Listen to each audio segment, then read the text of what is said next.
When you think Titanic, you probably think of the movie, right? That epic love story on a ship that was doomed from the start. But the real story, oh, it's so much more than that. It's really a story about ambition, a whole series of human errors, and a legacy that, yeah, was born from a terrible tragedy, but it ended up changing the world. All right, let's dive in and really separate the myth from the reality.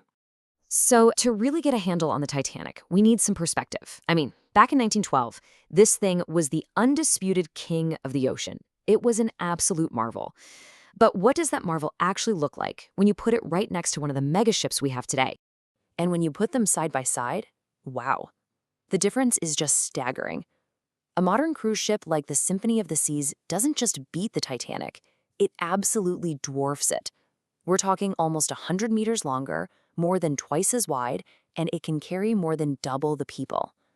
You know, people said the Titanic was like a skyscraper on its side. Well, today's ships are basically floating cities. Now, here's the thing. That massive size difference, it really comes down to a totally different purpose. See, the Titanic was an ocean liner. Its whole job was transportation, getting people from point A to point B as fast and as fancy as possible. But a modern ship, that's a cruise ship. The ship is the destination. It's a floating resort. It's a completely different business model, built from the ground up for fun. And that contrast goes all the way down to the engine room. The Titanic was this coal-burning behemoth, right? A real product of the Industrial Revolution, with these massive steam engines just belching out clouds of ash. Today's ships, they run on these super efficient, much cleaner systems like diesel-electric, where huge diesel engines basically act as power plants for electric motors. It is a night-and-day difference in technology. So the big question is, how did this unsinkable marvel of technology end up at the bottom of the Atlantic? Well, the truth is, it wasn't just one thing. It wasn't just the iceberg. It was a chain reaction, a perfect storm of small mistakes, bad assumptions, and just plain bad luck. It all started with pure overconfidence. Everybody was calling the ship invincible, and the captain was pushing for a speed record, going full steam ahead right into an area they knew had icebergs. Then, up in the crow's nest, the lookouts, get this, didn't have binoculars. By the time they saw the iceberg, it was too late. Instead of hitting it head-on, which, believe it or not, might have been better, the ship grazed along the side of the ice, which basically opened it up like a can opener. And that revealed a huge design flaw. Those famous watertight compartments, they weren't sealed at the top, so water just started spilling over from one to the next, like tipping over an ice cube tray. And that whole cascade led to one very critical number. 6. That's the number. And you could argue that this is the single most important number in the entire story of the sinking. So, what does it mean? See, this number tells you exactly where the breaking point was. The engineers had designed the Titanic to be incredibly safe. It could literally have 4 of its 16 watertight compartments totally flooded and still stay afloat. But the iceberg didn't breach 4. It breached 6. The damage was 50% more than what the unsinkable design could handle. And if the physical damage wasn't bad enough, the human systems just completely fell apart. The ship took almost 3 hours to sink, so at first, a lot of people just didn't believe it was a real emergency. Meanwhile, the closest ship that could have rescued them, the SS Californian, was so close they could see the Titanic's lights, but their radio operator was off duty and asleep. When the Titanic's crew finally started sending distress calls, they gave out the wrong coordinates. And of course, the most famous failure of all, not enough lifeboats. That wasn't some mistake. It was actually legal at the time, all based on this crazy idea that a ship this big would never sink so fast and that rescue would always be right around the corner. But you know, it wasn't all just failure and tragedy. Amidst all of that chaos, there are these incredible stories of survival, resilience, and pure heroism that remind you of the human spirit in the middle of a disaster. Okay, first up, you have to hear about Violet Jessup. She was a stewardess they later nicknamed Miss Unsinkable. In 1911, she was on the RMS Olympic when it collided with another ship. She survived. A few months later, she was on the Titanic. She survived. Then, during World War I, she's working as a nurse on the Britannic, the Titanic's sister ship, which hits a mine and sinks. And yep, you guessed it, she survived that too. I mean, it's just unbelievable. Then, of course, there's the famous Margaret Molly Brown. She didn't just survive, she became a leader. As soon as she got on the rescue ship, the Carpathia, she started organizing the other first-class passengers. She raised money and found supplies for all the survivors who had lost everything, and she absolutely refused to even think about herself until everyone else was taken care of.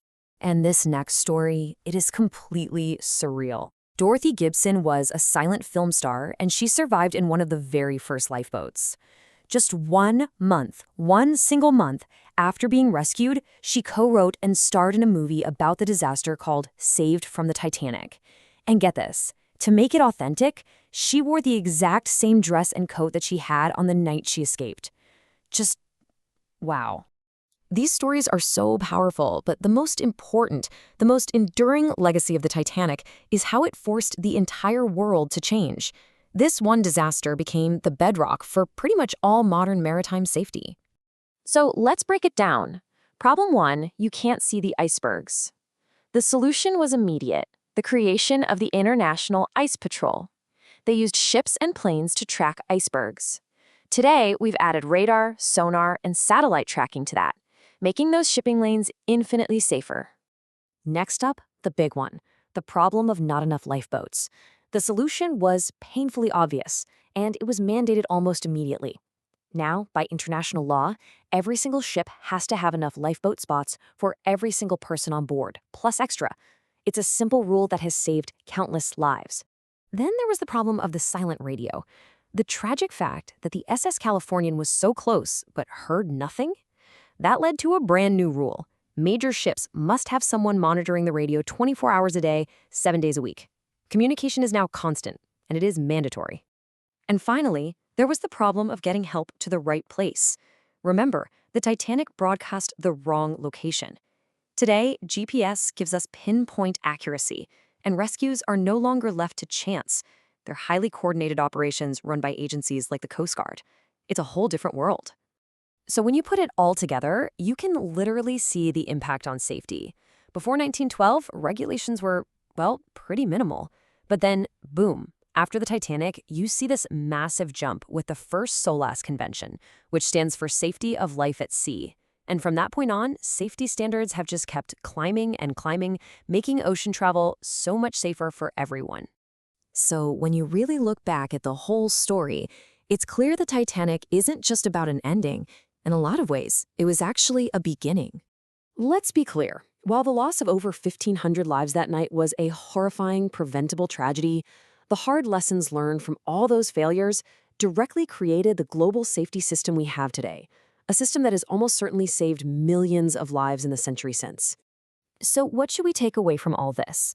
First, that overconfidence in our technology is a huge risk, and that's as true today as it was then. Second, that the best engineering in the world doesn't mean a thing if you don't have good human procedures to back it up.